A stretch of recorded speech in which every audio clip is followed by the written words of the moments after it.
시편 71편 말씀을 읽는 날입니다.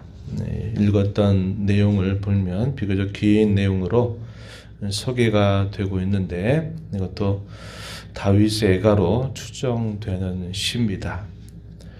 반역자들에게 쫓겼던 상황 속에서 하나님의 간절한 구원을 사모하여 기도하는 그 모습이 잘 소개가 되고 있어요.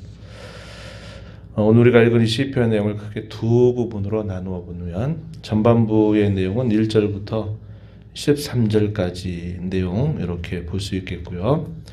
후반부는 14절부터 마지막 절까지 나누어 볼 수 있겠습니다. 이 전반부의 내용은 어떤 내용이냐? 우리 전형적인 애가의 성격을 띠고 있다 볼 수 있습니다. 공경 가운데 하나님의 구원을 간절하게 구하는 그런 내용들이 소개가 되고 있고요. 후반부의 내용에서는 이 공경을 지나고 난 다음에 그가 하나님 앞에 무엇을 할 것인지에 대한 그의 다짐, 그의 고백, 이것이 표현되고 있다 하는 겁니다. 그래서 오늘 우리가 있는 이 시편 71편의 내용도 보면 단순히 자기가 처해져 있는 그런 공경과 위기를 지난 것이 목적이 아니라 그 공경과 위기를 지나고 난 다음에 자기가 무엇을 해야 될 것인가를 하나님 앞에 잘 알고 다짐하고 또 그렇게 고백하는 그런 태도를 보이고 있어요. 소위 안주하지 않는 것입니다. 문제 해결이 되면 다 그런 것이 끝난 줄 생각하지 않고 그 문제 해결을 넘어서서 하나님께 영광을 돌리고 하나님 앞에 기쁨을 드리려고 하는 그런 다짐, 이것이 잘 표현되고 있어서 우리가 이 땅에 살아가는 동안 어떠한 신앙의 자세를 가지고 살아가야 될까? 우리 인생살 가운데 크고 작은 많은 일들을 만나게 될 때마다 그 문제 해결이 목적이 아니라 그 문제 해결 넘어서 하나님을 높이고 하나님을 찬양하고 그분께 영광을 돌리는데 진정한 목적을 두고 살아야 된다. 이것을 우리에게 본 시편도 잘 가르쳐 주고 있습니다. 앞부분의 내용을 좀 살펴보시면은 이렇게 하나님 앞에 기도를 시작하죠. 1절 말씀을 한번 보십시오. 여호와여 내가 죽게 피하오니 내가 영원히 수치를 당하게 하지 마소서. 어떤 상황입니까? 대적자들에 의해서 수치를 당하게 되는 상황에 처해 있다 하는 거예요. 만약 아까 말씀드렸던 것처럼 반역자들에 의해서 쫓기고 있는 상황에 있다면 이러한 표현들을 우리가 적절하게 이해할 수 있게 될 것입니다. 2절에 보면은 뭐라고 하나님 앞에 간구를 올립니까? 주의 의로 나를 건져 주소서, 나를 풀어 주소서, 주의 귀를 내게 기울이사 나를 구원하소서. 이렇게 말합니다. 우리가 계속 시편 통해서 읽을 때마다 하나님 앞에 구원을 간청하는 그 근거, 그게 뭡니까? 하나님의 의, 그분의 성품, 그분의 속성, 하나님의 인자, 하나님의 성실하심, 하나님의 긍휼히 여기심, 그것에 항상 호소하고 그에 따라서 자신을 구원해달라고, 건져달라고 하나님 앞에 기도를 올리는 겁니다. 우리가 하나님 앞에 무엇인가를 간구할 때도 우리가 이런 하나님의 성품을 우리가 의지하고 신뢰하여서 하나님 앞에 기도하는 자세를 갖는 것이 바람직한 것이죠. 4절 말씀에 보면 불의한 자와 흉악한 자의 장중에서 그들의 세력 가운데에서 피하게 해달라고 하나님 앞에 간구를 올리고 있습니다. 그 하나님을 향하여 그는 무엇이라고 고백합니까?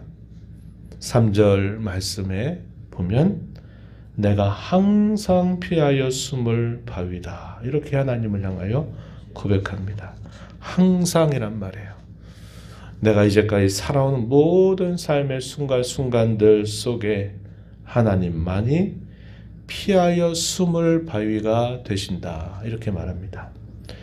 우리가 조금 전에 불렀던 391장 마지막 부분에 뭐라고 말했어요? 바위에 숨겨두시고 나를 덮어주소서 이렇게 말합니다.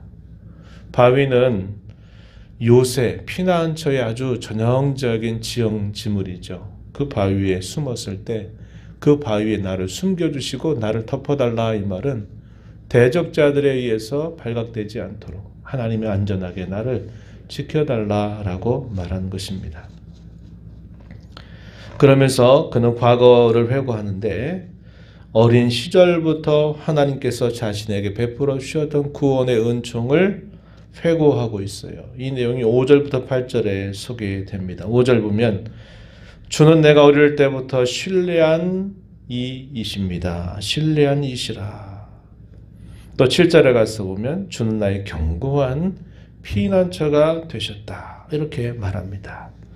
어린 시절부터 쭉 지나온 세월, 아마도 이 때가 언제쯤 됐느냐, 이제 백발의 노인이 된 때입니다. 어릴 때부터 쭉 회고를 했을 때 하나님은 자신이 의지할 견고한 피난처가 되셨으며 어릴 때부터 신뢰한 분이셨다 이렇게 말합니다.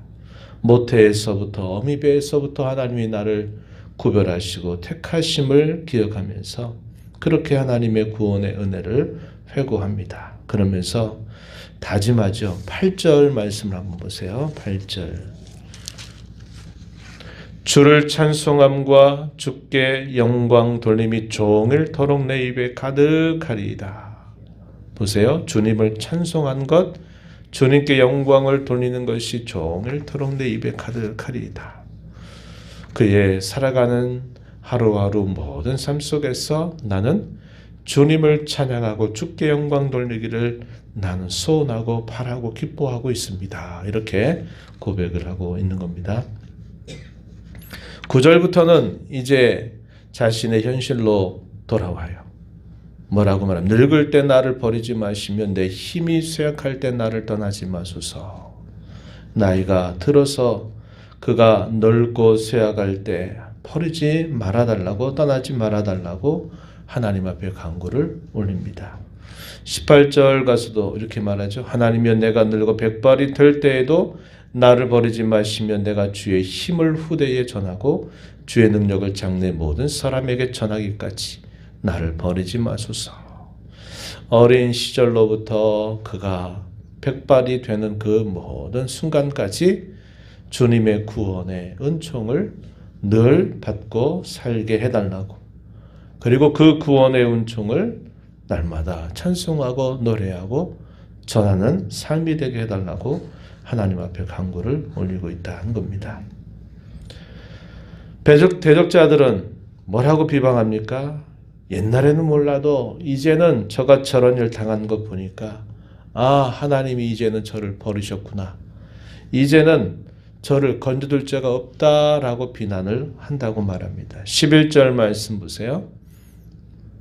10절에 원수들이 내게 대하여 말하며 내 영혼을 엿보는 자들이 서로 꾀하여 이르기를 11절 하나님이 그를 버리셨은즉 따라잡으라 건질 자가 없다 하오니 하나님이여 나를 멀리하지 마소서 나의 하나님이여 속히 나를 도와주소서. 이렇게 하나님 앞에 아뢰고 있습니다.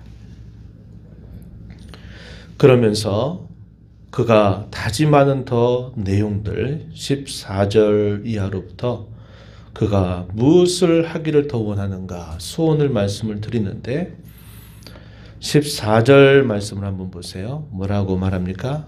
나는 항상 소망을 품고 주를 더욱더욱 찬송하겠습니다. 어떤 소망입니까? 어린일 때부터 내 생에 닿을 때까지 하나님께서 구원의 은총으로 나와 함께 하실 것을 소망하면서 나는 주님을 더욱더욱 찬송하겠습니다. 이렇게 고백을 합니다.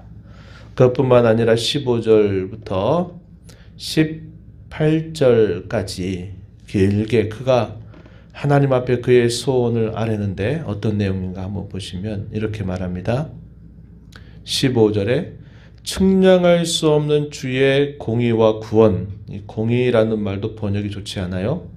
주의 의와 구원을 내 입으로 종일 전하겠습니다. 16절에서도 내가 주 여호와의 능하신 행적을 가지고 옥에 싸우며 주의 의만, 여기서도 공이라는 번역보다는 의가 좋아요. 주의 의만 전하겠나이다. 이렇게 표현을 했습니다. 뭐 하겠다고 말합니까? 측량할 수 없는 주의 의와 구원, 또 주께서 능하게 행하신 그 모든 행적들, 주의 의를 내가 전하겠습니다. 이렇게 말합니다. 하나님 어떻게 해주셨어요? 그대로 이루어 주신 겁니다. 어떻게 해요? 다윗이 이러한 시편들을 영감하셔서 이걸 다 기록하게 하셔가지고 결국 다윗의 그 고백, 그 기도가 오늘 우리의 고백이 되고 우리의 기도가 되도록 그렇게 하나님 역사하신 것이죠.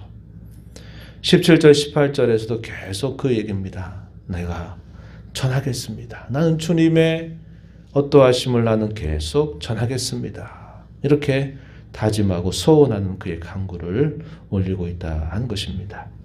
그리고 마지막 부분에 가서 보면 나는 주님의 의의 위대하심을 나는 높이 찬양하고 주의 성실하심을 나는 찬양하겠습니다 라고 고백하고 마지막 절 가서 보면 뭐라고 그의 소원을 아립니까? 나의 혀도 동일토록 주의 의를 작은 소리로 읊조리오리니 나를 모욕하려 하던 자들이 수치와 무한을 당함이니이다.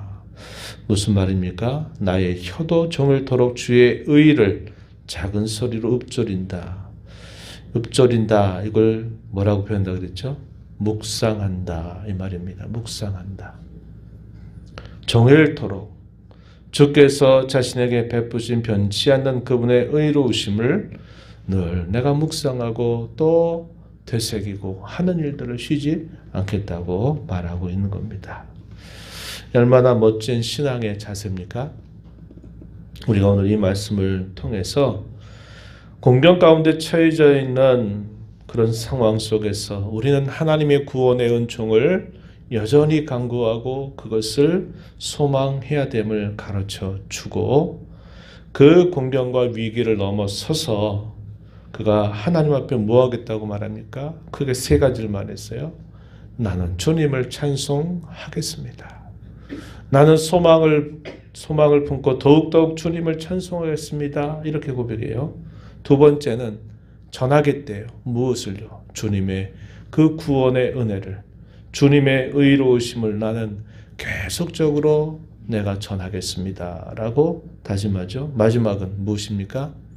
묵상하겠다는 겁니다. 주의 말씀을 나는 계속적으로 묵상하겠다고 다짐하는 겁니다. 찬송하고 전하고 묵상하고 이것이 그가 공경 가운데서 바라는 그의 진정한 소원이에요. 이건 오늘 우리가 하나님을 섬기는 저와 여러분의 신앙의 태도가 어디에 목적을 두어야 되느냐 하는 것에 대하여 선명하게 가르쳐주고 있는 진리죠. 이 말씀을 우리 마음에 새기면서 이 하루부터 6일 동안 흩어진 교회로 우리의 삶의 자리에서 살아가게 될 텐데 여러분 하루 종일 여러분 기회 있을 때마다 틈날 때마다 주님이 누구이신가를 생각하세요.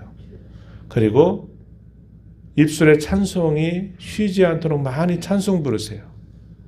오늘 우리가 불렀던 이 찬송가 391장 같은 경우에도 우리가 많이 불러서 익숙하지만 그 가사 내용을 한번 곱씹어 보세요. 뭘 노래하고 있는지.